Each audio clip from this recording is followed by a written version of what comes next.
Rheumatoid arthritis, যেটাকে Ayurvedic medical সায়েন্সে বলা হয় আমবাত, এটা একটা অটো ইমিউন ডিজিজ। এখানে কি হয়, আমাদের শরীরের বিভিন্ন জয়েন্ট, আপনার হাতের বিভিন্ন জয়েন্ট, শুধু একটা নয়, তার বেশি 3-এর অধিক জয়েন্ট আক্রান্ত হয় এবং এই জয়েন্টের মধ্যে মারাত্মক পেইন হয়, জয়েন্ট ফুলে যায়, লাল হয়ে যায়, গরম হয়ে যায়, সকালবেলার দিকে মারাত্মক স্টিফনেস থাকে, জড়তা থাকে 1 ঘন্টার মতো, শরীরে জ্বর জ্বর ভাব থাকে। এটা হলো রিউমাটয়েড আর্থ্রাইটিস। আয়ুর্বেদিক মেডিকেল সায়েন্সে এটাকে বলা হয় আমবাত। এই রিউমাটয়েড আর্থ্রাইটিস কিংবা আমবাতের অর্ধেক ডক্টর রুগী নিচে। এটা অনেক রুগী জানেন না জেনে শুধু মেডিসিন খেয়ে যান, ব্যথার ওষুধ খেয়ে যান, হয়তো বা বছরের পর বছর, মাসের পর মাস স্টেরয়েড খেয়ে যান। যতদিন মেডিসিন খাবেন ততদিন, যে মেডিসিনটা বন্ধ করলেন পুনরায় ব্যথা শুরু হলো। অর্থাৎ দেখা যায় রিউমাটয়েড আর্থ্রাইটিস বা আমবাতের রুগীদের নিত্যদিনের সঙ্গী হলো মেডিসিন। কিন্তু ওই সমস্ত রুগীরা যদি তাদের নিজের লাইফস্টাইল এবং খাওয়া দাওয়া একটু চেঞ্জ করে, একটু বিশেষ ধ্যান দেয়, একটু বিশেষ যত্নবান হন, তাহলে কিন্তু এই রিউমাটয়েড আর্থ্রাইটিস বা আমবাতকে অনেকটাই নিয়ন্ত্রণ করা যায়। রিউমাটয়েড আর্থ্রাইটিস বা আমবাতের পেশেন্টদের আয়ুর্বেদিক মেডিকেল সায়েন্স সব সময় বলেছে যে এমন খাওয়া দাওয়া নির্বাচন করুন যেটা খুব সহজে হজম হয়ে যায়। যেমন ডাল যদি খেতে হয় তাহলে সব সময় চেষ্টা করবেন মুগ ডাল খেতে, মসুর ডাল নয়। অর্থাৎ কম প্রোটিনযুক্ত খাবার, হালকা খাবার,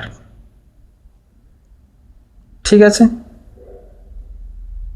অতিরিক্ত বড় মাছ, যে মাছগুলির মধ্যে ফ্যাট রয়েছে, 500 গ্রামের উপরে কোনো মাছ খাওয়াই উচিত না রিউমাটয়েড আর্থ্রাইটিস বা আমবাতের রোগীদের, কারণ ওই মাছগুলি হজম হতে সময় লাগবে। বড় কোনো পশুর মাংস,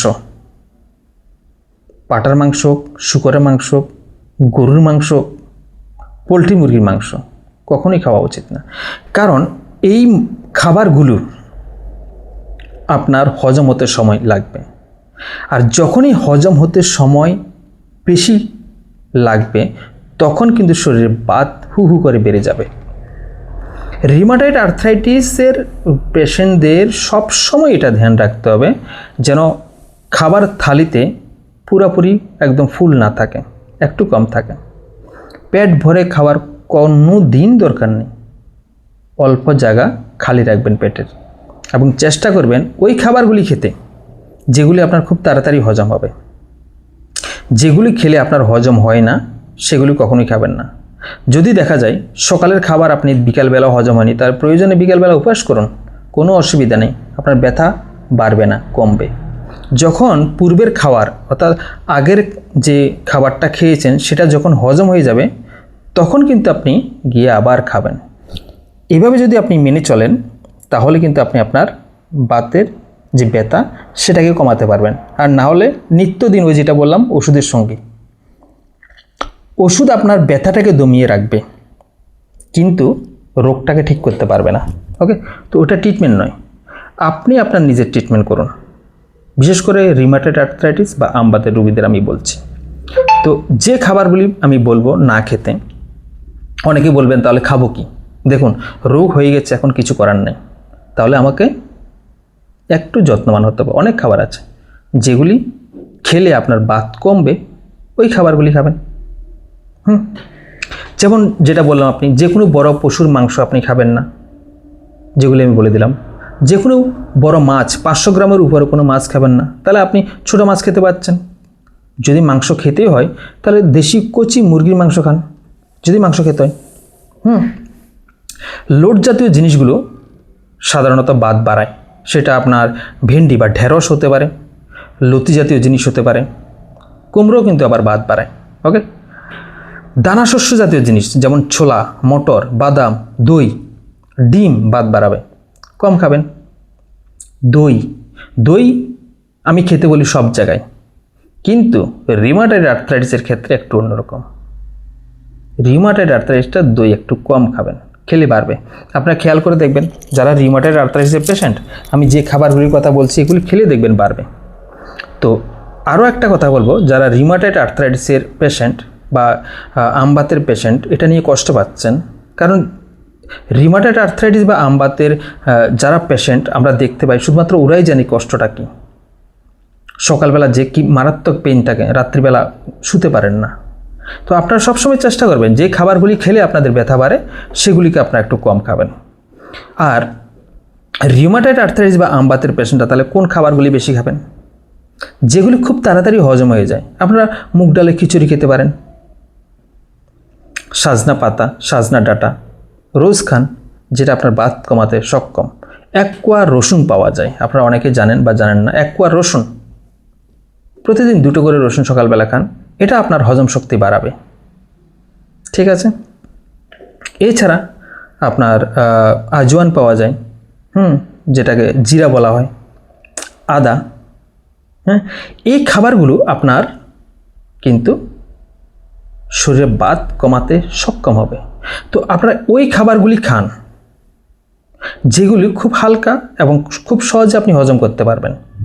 ফ্রিজের খাবার খুব কম খাবেন, কারণ ফ্রিজের মধ্যে থাকা খাবার কিন্তু হজম হতে স্বাভাবিক, একদম ভালো মানুষও হজম করতে কষ্ট হয়।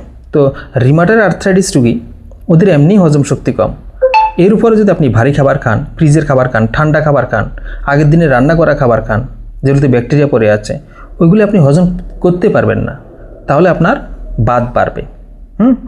সবসময় রিউমাটয়েড আর্থ্রাইটিস রোগীরা চেষ্টা করবেন আপনাদের হজম শক্তি যেন একদম টপে থাকে। ওকে, আপনাদের পায়খানা প্রস্রাব যেন পরিষ্কার থাকে, তাহলে কিন্তু আপনার বাত শরীর থেকে আস্তে আস্তে কমবে। আপনি ফিজিক্যালি অ্যাক্টিভ থাকুন। রিউমাটয়েড আর্থ্রাইটিস পেশেন্টরা চেষ্টা করবেন দিনের বেলায় কম ঘুমাতে। দিনের বেলায় ঘুমালে কিন্তু সন্ধ্যাবেলায় ব্যথা বাড়বে। অ্যাক্টিভ থাকুন, রাতে ঘুমান, দিনে আপনারা ফিজিক্যালি অ্যাক্টিভ থাকুন। তো আমি যেই কথাগুলি বললাম ওইগুলি মেনে চললে তাহলে আপনারা কিন্তু নিজেরাই রিউমাটয়েড আর্থ্রাইটিস বা আমবাতকে অনেকটা 50% কন্ট্রোলে নিয়ে আসতে পারবেন। ওকে, বছরের পর বছর ওষুধ খাওয়া, কারণ আপনি যদি ব্যথার ওষুধ বা স্টেরয়েড জাতীয় মেডিসিন যেই ওষুধ হোক না কেন দীর্ঘদিন খান, সেটা কিন্তু একটা সাইড এফেক্ট আছে। তো সেটা পরবর্তী সময় আপনার শরীরে একটা বিরূপ প্রতিক্রিয়া সৃষ্টি করবে। ওকে, কিন্তু আমি যেগুলি বললাম এগুলি যদি আপনারা মেনে চলেন তাহলে কিন্তু অবশ্যই আপনি আপনার বাতকে কন্ট্রোলে বা নিজের নিয়ন্ত্রণে আনতে পারবেন। কারণ রিউমাটয়েড আর্থ্রাইটিস বা আমবাতের পেশেন্টরা তারা নিজেরাই নিজের রোগের অর্ধেক 50% ডক্টর। যেমন আমি বলি আমাশা বা আইবিএস বা পেটের রোগের রোগীর নিজে ডক্টর অর্ধেক, বাকিটা হলো ডক্টর মেডিসিন দেবে। ঠিক আছে। সো আশা করছি যারা রিউমাটয়েড আর্থ্রাইটিস বা আমবাতের পেশেন্ট, আপনারা আপনাদের লাইফস্টাইল যে খাওয়া দাওয়া, বিশেষ করে দিনচর্যা বা ঋতুচর্যা, সেটার প্রতি একটু যত্নবান হবেন। যদি হন তাহলে কিন্তু আপনি আপনার বাতকে অনেকটা কন্ট্রোলে নিয়ে আসতে পারবেন। ওকে, ধন্যবাদ।